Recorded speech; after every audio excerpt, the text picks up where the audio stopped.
Lecture du livre de Ellen G. White, intitulé Message choisi, volume 1. Chapitre 22. Danger des vues extrémistes. Saint Helena, Californie, 19 mai 1890. Cher frère K, j'avais espéré pouvoir vous voir et vous parler, ou vous écrire avant ce moment-ci. Mais cela m'a été impossible, et cela m'est encore impossible. Néanmoins, je m'intéresse vivement à vous et je désire que vous ne quittiez pas l'œuvre. Il m'est difficile de m'expliquer convenablement dans une conversation avec vous. Vous avez l'esprit si vif et la parole si facile que je craindrais d'éprouver une grande fatigue et que ce que j'ai à vous dire ne reste pas gravé distinctement dans votre mémoire. J'aperçois votre danger. Vous pouvez vous exprimer rapidement et avec force, d'une manière imprudente. Il vous arrive d'exprimer vos pensées de manière à effrayer vos frères. Ceci ne devrait pas avoir lieu. Vous ne devriez pas vous efforcer de prendre le contre-pied de vos frères. Il m'a été montré que votre influence en faveur de la bonne cause se trouve diminuée par le fait que vous croyez devoir exprimer des vues sur des sujets que vous ne comprenez pas parfaitement vous-même et que vous ne parvenez pas à faire comprendre, malgré tous vos efforts. Il m'a été montré que vous ne devez pas vous croire obligé d'insister sur ces questions. À côté d'idées correctes, vous en avez d'erronées. Si vous vouliez vous consacrer à des sujets tels que ceux-ci, le Christ prêt à pardonner les péchés, à accueillir le pécheur, à sauver ce qui est perdu, autant de sujets qui inspirent espoir et courage, vous seriez un moyen de bénédiction. En vous efforçant d'être original, en présentant des vues extrémistes et dans un langage aussi fort, vous risquez de faire beaucoup de mal. Peut-être que certains saisissent votre pensée et en tirent profit. Mais à l'heure de la tentation et de la défaite, ils perdent courage et renoncent à combattre le bon combat de la foi.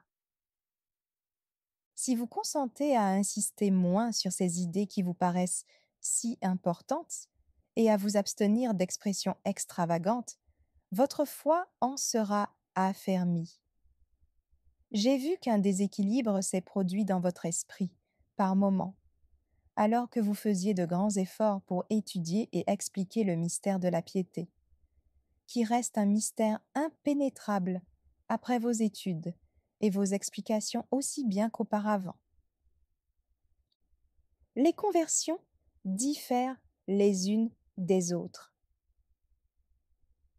Faites en sorte que vos auditeurs regardent à Jésus comme à leur unique espoir et assistance. Laissez au Seigneur l'occasion d'agir sur l'esprit, de s'adresser à l'âme et d'éclairer l'entendement.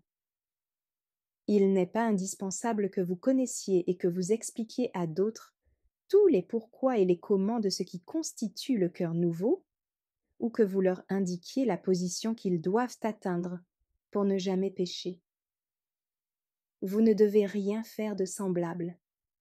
Nous ne sommes pas tous faits de la même manière.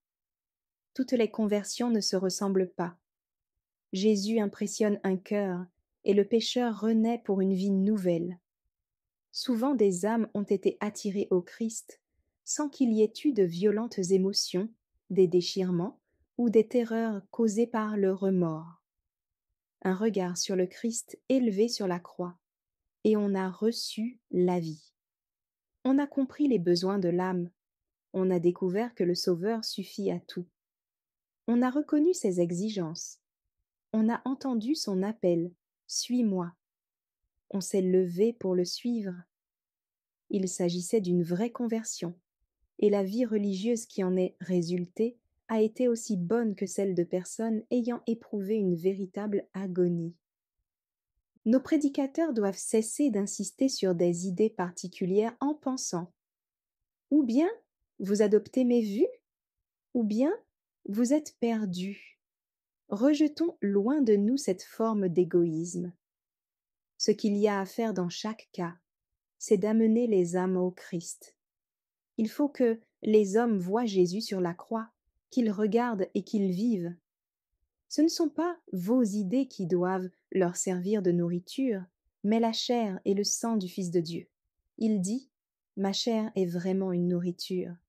Jean 6, verset 55.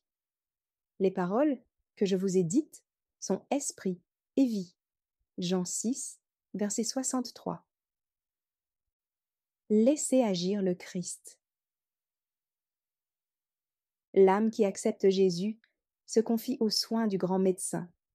Attention à ne pas s'interposer entre le patient et le médecin qui discerne tous les besoins de l'âme, voit ses défauts et ses maladies, et sait guérir avec son sang rédempteur.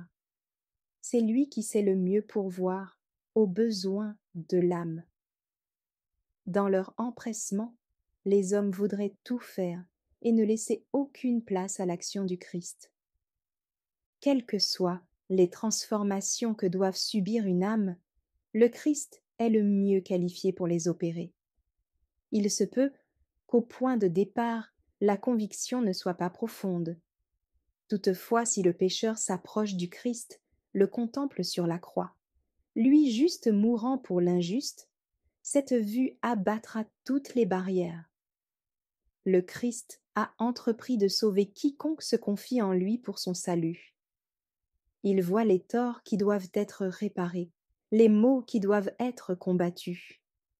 Il est venu chercher et sauver ce qui était perdu. Je ne mettrai pas dehors, dit-il, celui qui vient à moi. Jean 6, verset 37. Grâce à la bonté et à la miséricorde du Christ, le pécheur est réintégré dans la faveur divine. Jour après jour, Dieu en Christ supplie les hommes d'être réconciliés avec lui. Il est prêt à faire bon accueil non seulement aux pécheurs, mais aussi à l'enfant prodigue. L'amour manifesté par sa mort sur le calvaire assure aux pécheurs réception, paix et amour. Enseignez ces choses de la manière la plus simple, afin que l'âme enténébrée par le péché puisse entrevoir la lumière émanant de la croix du calvaire. De mille manières, Satan agit sur les hommes appelés à prêcher le message pour qu'ils soient entièrement occupés à des théories alambiquées auxquelles ils attribueront une importance exagérée. Et tandis qu'ils s'imaginent avoir réalisé des expériences extraordinaires, ils ne font qu'idolâtrer quelques idées qui amoindrissent leur influence et ne contribuent guère à l'avancement de la cause de Dieu. Que chaque prédicateur s'efforce autant qu'il le peut de connaître avec certitude la pensée du Christ. Si votre esprit ne trouve pas un meilleur équilibre dans certains domaines, votre comportement vous éloignera de l'œuvre, sans que vous sachiez où vous avez trébuché. Vous mettrez en avant des idées que vous n'auriez jamais dû imaginer. Il en est qui s'accrochent à quelques paragraphes ou à quelques phrases isolées de la parole de Dieu, ou même des témoignages qu'ils pensent pouvoir interpréter de manière à appuyer leurs idées. Ils se cantonnent là, se retranchent derrière leur position, et ce n'est pas Dieu qui les conduit. Là réside votre danger. Vous choisirez des passages des témoignages où il est question de la fin du temps de grâce, du criblage du peuple de Dieu, et de ce peuple vous ferez sortir un autre peuple, plus pur, plus saint. Or tout ceci plaît à l'ennemi. Évitons une attitude qui, sans nécessité, produira des divergences et créera des dissensions. Il ne faut pas donner à entendre que si nos idées particulières ne sont pas suivies, c'est parce que les prédicateurs manquent de compréhension et de foi et marchent dans les ténèbres. Depuis quelque temps, votre esprit a été soumis à une tension exagérée. Vous possédez de grandes et précieuses vérités, mélangées cependant à de simples suppositions. Vos idées extrémistes et votre langage énergique détruisent souvent vos meilleurs efforts. S'il est vu que vous avancez venait à être accepté par beaucoup de personnes qui agiraient en conséquence, on assisterait au mouvement le plus fanatique qui se soit jamais produit parmi les adventistes du 7e jour. Justement ce que cherche Satan. Laissez les mystères de côté. Les leçons enseignées par le Christ vous offrent d'abondants sujets sur lesquels vous pouvez parler. Il vaut mieux laisser de côté les mystères que ni vous ni vos auditeurs n'êtes capables de comprendre et d'expliquer. Faites place à l'enseignement du Seigneur Jésus-Christ. Que sous l'influence de son esprit, nous ayons l'intelligence du merveilleux plan du salut. Un temps de détresse surviendra pour le peuple de Dieu. En parlant constamment de cela, on risque d'amener un temps de détresse avant le temps. Le peuple de Dieu va être soumis à un criblage, mais ce sujet ne constitue pas la vérité présente qui doit être prêchée à nos églises.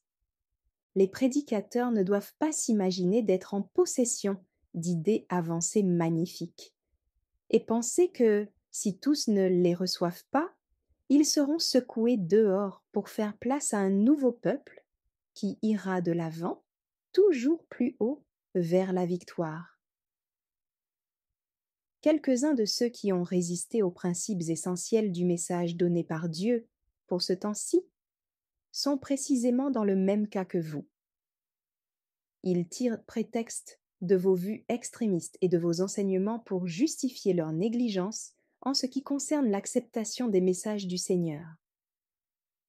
L'objectif de Satan est atteint aussi bien lorsque des hommes devancent le Christ et s'attellent à une tâche qu'il ne leur a jamais confiée, que si l'on demeure dans l'état de Laodicée, tiède, se croyant riche, enrichi et n'ayant besoin de rien. Ces deux catégories de personnes sont également des pierres d'achoppement. Certains zélateurs qui déploient toutes leurs énergies en vue d'arriver à l'originalité ont fait la grave erreur de s'efforcer d'obtenir quelque chose de saisissant, susceptible d'envoûter les gens. Quelque chose que personne d'autre ne comprend, pense-t-il, alors qu'ils ne savent eux-mêmes de quoi ils parlent.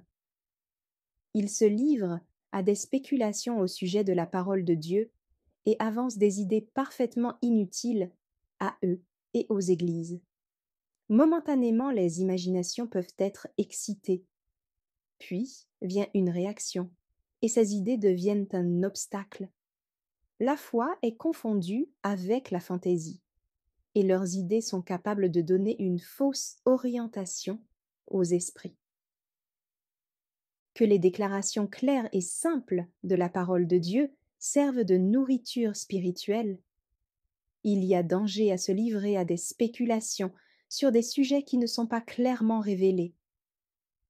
Par nature, vous êtes combatif. Être ou ne pas être d'accord avec vos frères est votre moindre souci. Vous aimez la controverse. Vous désirez lutter pour vos idées particulières. Laissez ces choses de côté. Elles ne contribuent pas à développer les grâces chrétiennes. Faites tous vos efforts pour exaucer la prière du Christ.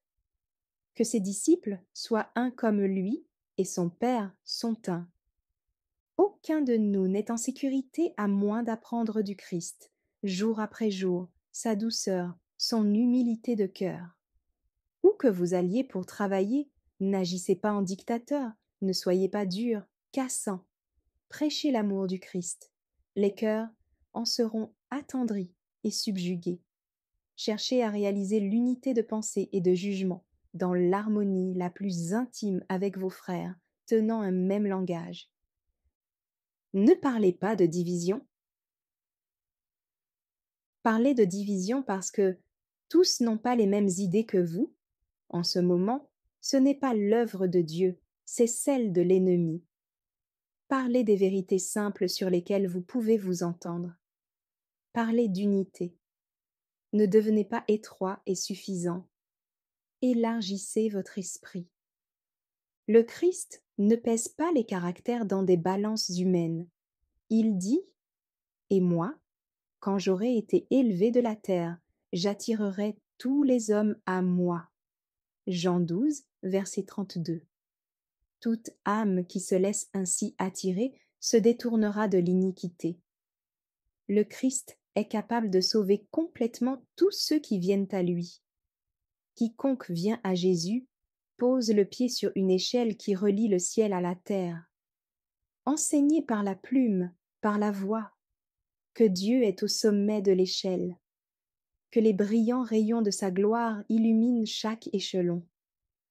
Il considère avec compassion tous ceux qui gravissent péniblement l'échelle, toujours prêt à leur envoyer du secours, un secours divin, dès que la main semble se relâcher et que le pied se met à trembler.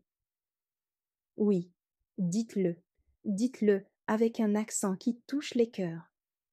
Aucun de ceux qui gravissent l'échelle avec persévérance ne perdra l'entrée dans le royaume éternel de notre Seigneur et Sauveur Jésus-Christ. Ceux qui croient en Christ ne périront jamais. Personne ne pourra les ravir de sa main. Dites à tous, en un langage clair et plein d'espoir, comment ils peuvent échapper à l'héritage de honte, qui est notre portion bien méritée. Pour l'amour du Christ, ne leur présentez pas des idées susceptibles de les décourager, de leur faire paraître trop difficile le chemin qui conduit au ciel. Gardez pour vous ces idées outrées. Il est vrai qu'il nous faut souvent répéter que la vie chrétienne est un combat continuel, que nous devons veiller, prier et peiner, que l'âme est en péril dès que notre vigilance spirituelle se relâche, ne fût-ce qu'un instant. Néanmoins, notre thème doit être la plénitude du salut offert par Jésus qui nous aime et s'est donné lui-même pour que nous ne périssions pas, mais que nous ayons la vie éternelle. Nous pouvons marcher avec Dieu jour après jour, apprenant toujours mieux à connaître le Seigneur, pénétrant dans le lieu très saint avec le sang de Jésus, nous saisissant de l'espérance qui nous est proposée. Si nous voulons atteindre le ciel, ce doit être en unissant notre âme au Médiateur et en devenant participants de la nature divine. Si vous vous appuyez sur le Christ, si votre vie est cachée avec le Christ en Dieu, et si vous êtes conduit par son esprit, vous possédez la vraie foi. Ayant une pleine confiance en l'efficacité de son sacrifice expiatoire, nous deviendrons les collaborateurs de Dieu. Nous confiant en ses mérites, nous devons travailler à notre propre salut avec crainte et tremblement, sachant que c'est Dieu qui opère en nous le vouloir et le faire selon son bon plaisir. Constamment cramponnés au Christ, nous nous approchons toujours plus de Dieu. Jésus veut que cette vérité soit toujours maintenue au premier plan. N'éveillez pas votre esprit combatif. La sagesse d'en haut est premièrement pure, puis pacifique, modérée, conciliante, pleine de miséricorde et de bons fruits. Restez en accord avec vos frères. Ne pensez pas devoir mettre au premier plan toute idée qui passe par votre imagination. Jésus a dit à ses disciples : « J'ai encore beaucoup de choses à vous dire, mais vous ne pouvez pas les porter maintenant. » Jean 16, verset 12. Combien plus nous convient-il à nous, toujours si faillibles, de veiller à ne pas imposer à d'autres ce qu'ils ne sont pas préparés à recevoir. Regardez constamment à Jésus et refrénez votre langage extravagant. S'il est vrai que vous devez être prudent dans vos paroles et vos idées, cela ne veut pas dire que vous devriez cesser entièrement de travailler. Efforcez-vous de rester en harmonie avec vos frères. Il y aura beaucoup à faire pour vous dans la vigne du Seigneur. Exaltez le Christ et non pas vos idées et vos vues. Revêtez votre armure et marchez au pas avec les ouvriers de Dieu, épaule contre épaule. Serrez l'ennemi de près. Cachez-vous en Jésus. Expliquez sans vous lasser les simples leçons du Christ. Paissez le troupeau de Dieu.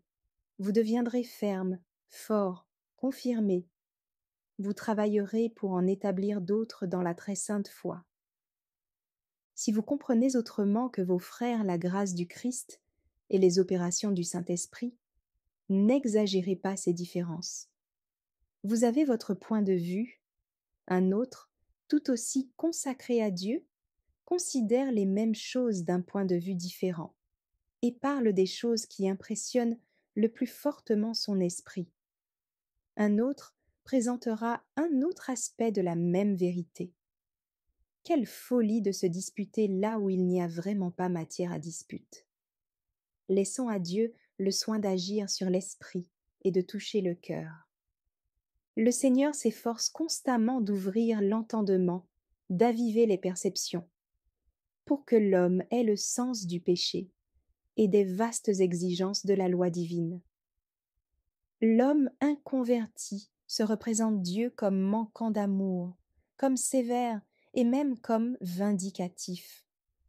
Le servir lui semble une chose morose et par trop pénible.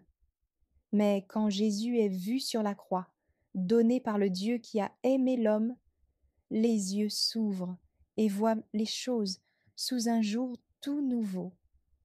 Dieu révélé en Christ n'est pas un juge sévère, un tyran vindicatif, mais un Père compatissant et plein d'amour. Lorsque nous voyons Jésus mourant sur la croix pour sauver l'homme, notre cœur fait écho aux paroles de Jean. Voyez quel amour le Père nous a témoigné, pour que nous soyons appelés enfants de Dieu, et nous le sommes. Si le monde ne nous connaît pas, c'est qu'il ne l'a pas connu. 1 Jean 3, verset 1. Rien ne distingue davantage le chrétien du mondain que sa notion de Dieu. Certains ouvriers dans la cause de Dieu ont été bien trop prompts à lancer des dénonciations contre le pécheur. La grâce et l'amour du Père qui a livré son Fils à la mort pour une race pécheresse ont été laissés à l'arrière-plan. Celui qui enseigne a besoin de la grâce du Christ pour lui-même, pour qu'il puisse faire savoir aux pécheurs ce que Dieu est en réalité. Un père attendant avec un amour anxieux le retour de l'enfant prodigue, non pour l'accabler de reproches cinglants, mais pour lui offrir un joyeux festin de bienvenue. Sophonie 3, versets 14 à 17. Puissions-nous tous apprendre du Seigneur comment lui gagner des âmes. Nous devrions apprendre et enseigner les précieuses leçons à la lumière du sacrifice accompli sur la croix du Calvaire. Il n'y a qu'un seul chemin qui éloigne de la ruine, qui monte incessamment, la foi émergeant constamment des ténèbres à la lumière, pour trouver son repos sur le trône même de Dieu. Tous ceux qui ont appris cette leçon ont accepté la lumière dans la mesure où ils l'ont comprise. Pour eux, le chemin qui monte n'est pas un passage sombre et incertain.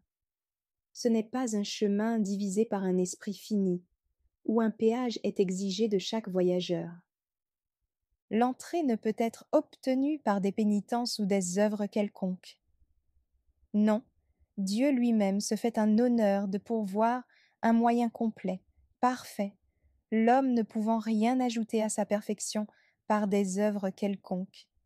Ce chemin est assez large pour accueillir le plus grand pécheur repentant, assez étroit, assez saint, assez élevé pour refuser l'entrée du péché. Quand Dieu est vu tel qu'il est, l'heureuse vérité resplendit avec une nouvelle et croissante clarté. Ce qui nous rendait perplexes se trouve éclairé par les rayons éclatants du soleil de justice. Il reste beaucoup de choses que nous ne comprenons pas, mais nous avons l'assurance bénie que nous connaîtrons plus tard ce que nous ne comprenons pas maintenant. Lettre 15 à 1890. Merci d'avoir écouté cette lecture. Si vous avez des questions ou des remarques sur le thème abordé, n'hésitez pas à les partager dans les commentaires et notre équipe ne manquera pas de les considérer. À bientôt sur lereste.org.